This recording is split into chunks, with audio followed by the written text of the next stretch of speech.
उत्तराखंड के पहाड़ी इलाकों में कभी दोस्ती की एक ऐसी परंपरा हुआ करती थी जो आज के रिश्तों की परिभाषा से कहीं आगे थी।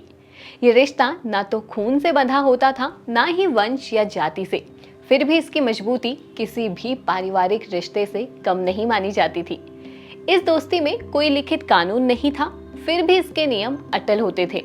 कोई शपथ पत्र नहीं था, फिर भी वचन पीढ़ियों तक निभाए जाते थे।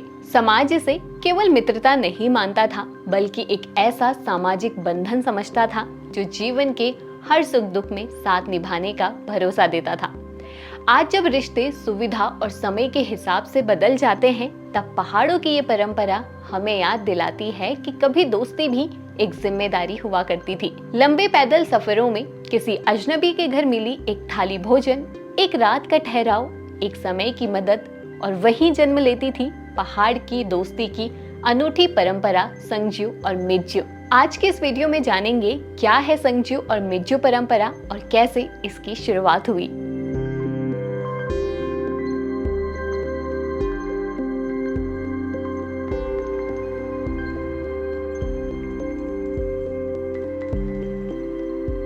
पहाड़ के किसी दूर बसे गांव में जब कोई ये कह देता था कि वो मेरा संगजू या मिज्जू है, तो ये केवल दोस्ती का परिचय नहीं होता था, बल्कि एक ऐसे रिश्ते की सामाजिक स्वीकृति होती थी जो विश्वास, मर्यादा और जिम्मेदारी की नींव पर खड़ा होता था। सदियों पहले उत्तराखंड के कुमाऊं क्षेत्र में कुछ रिश्ते ऐसे भी प्रचलित थे जो ना तो खून के बंधन से जुड़े होते थे और ना ही विवाह संबंधों से। फिर भी उन्हें सगे रिश्तों जितना ही पवित्र, स्थायी और सम्मानीय माना जाता था।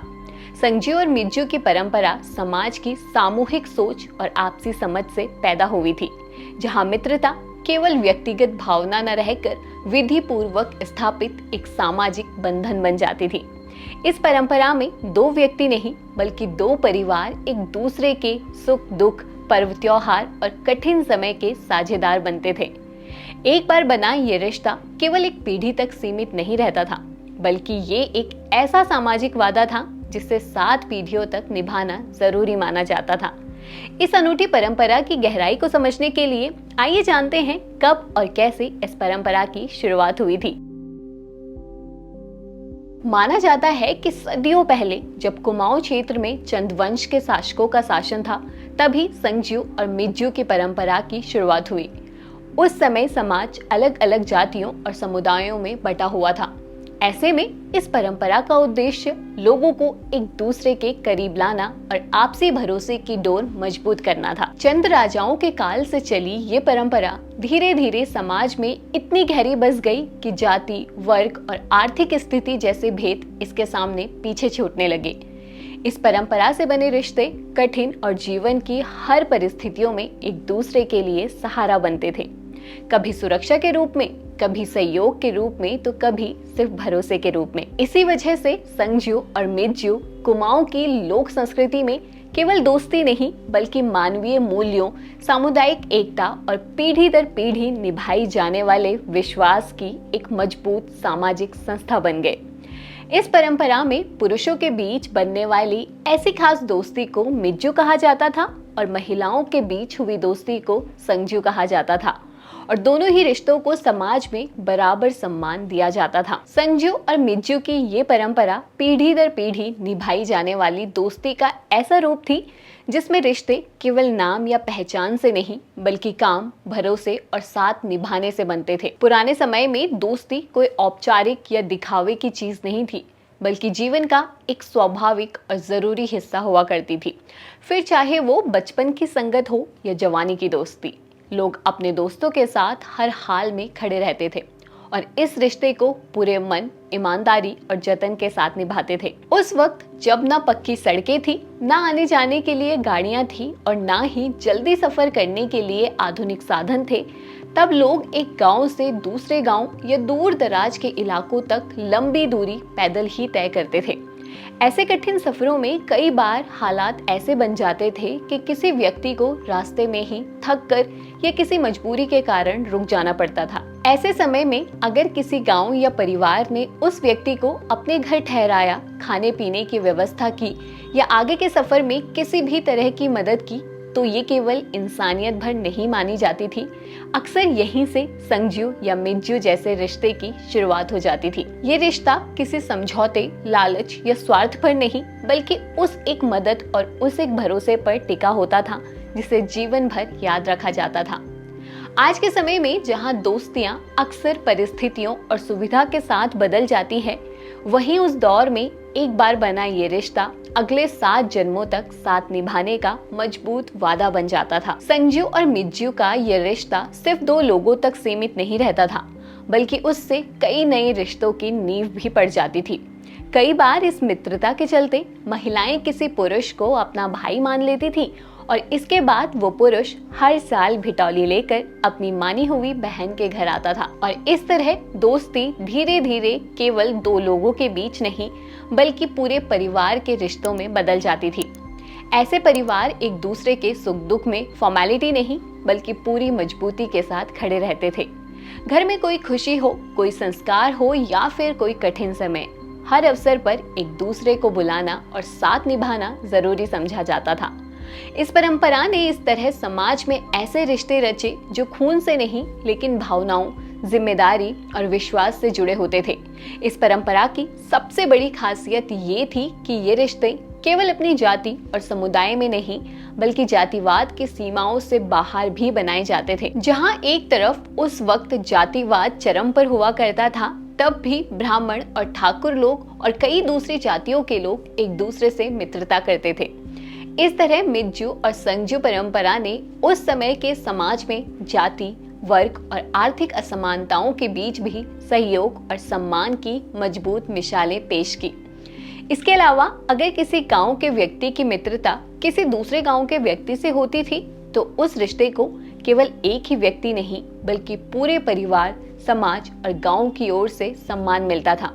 उसके बाद एक बार दोस्ती हो जाने के बाद जब लोग एक दूसरे के घर जाते थे, तो खाली हाथ नहीं जाते थे। खाने पीने की चीजों से लेकर पहनने के कपड़ों तक हर तरह के उपहार साथ ले जाना इस रिश्ते की मर्यादा का हिस्सा होता था।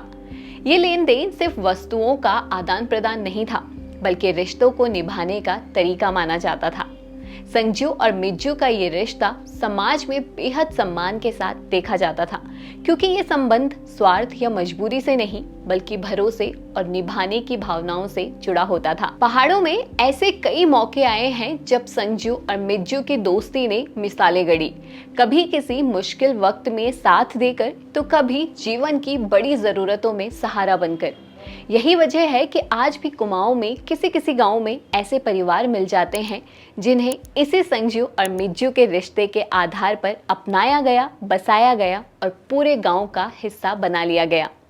ये परंपरा बताती है कि कुमाऊं समाज में रिश्तों की बुनियाद खून नहीं, बल्कि भरोसा, सम्मान और साथ निभाने की ताकत हुआ करती थी।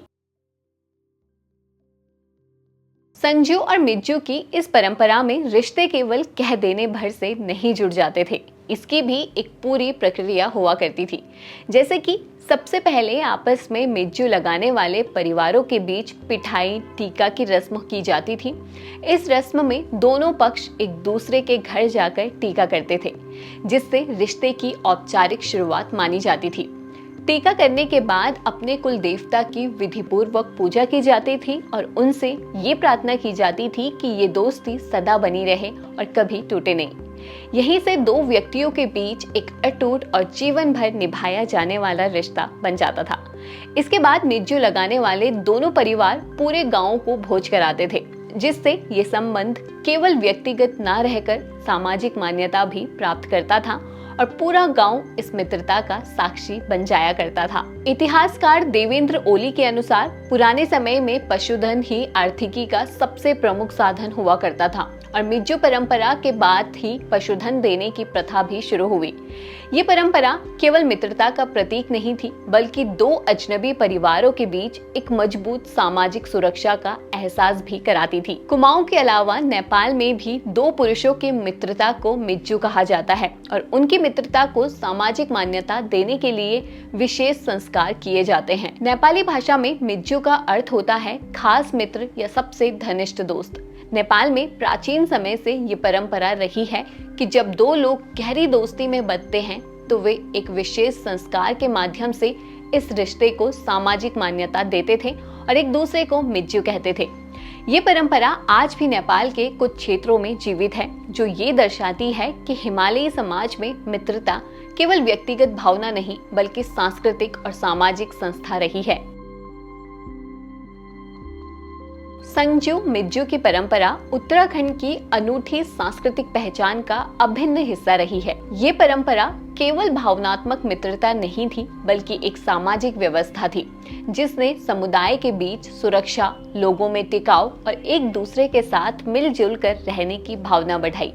इस परंपरा में निभाई जाने वाली जिम्मेदारी 7 पीढ़ियों तक निभाने का वचन और जाति या वर्ग के भेदभाव से परे मित्रता की सामाजिक मान्यता इसे और भी खास बनाती थी। आज के आधुनिक युग में जब दोस्तियां अक्सर सुविधा और परिस्थितियों के अनुसार बदल जाती है, संगजू और मिज्जू की परंपरा हमें ये सीख देती है कि सच्ची मित्रता और सामाजिक बंधन समय, पीढ़ी और कठिनाइयों की कसौटी पर टिककर ही अमर होते हैं। यही वजह है कि ये परंपरा केवल इतिहास नहीं बल्कि आज भी पहाड़ी समाज की सांस्कृतिक और सामाजिक चेतना का प्रतीक बनी हुई है। इसके अलावा उत्तराखंड में ऐसी ही और भी कई अनोखी परंपराएं देखने को मिलती हैं। अब कौन सी हैं वो जानने के लिए आप देख सकते हैं हमारी ये वीडियो। इस वीडियो में हमने उत्तराखंड की 5 अनोखी परंपराओं के बारे में विस्तार से बताया है। इसके अलावा अगर आप भी पहाड़ से जुड़ी ऐसी कुछ परंपराएं जानते हैं तो हमें कमेंट करके जरूर बताएं।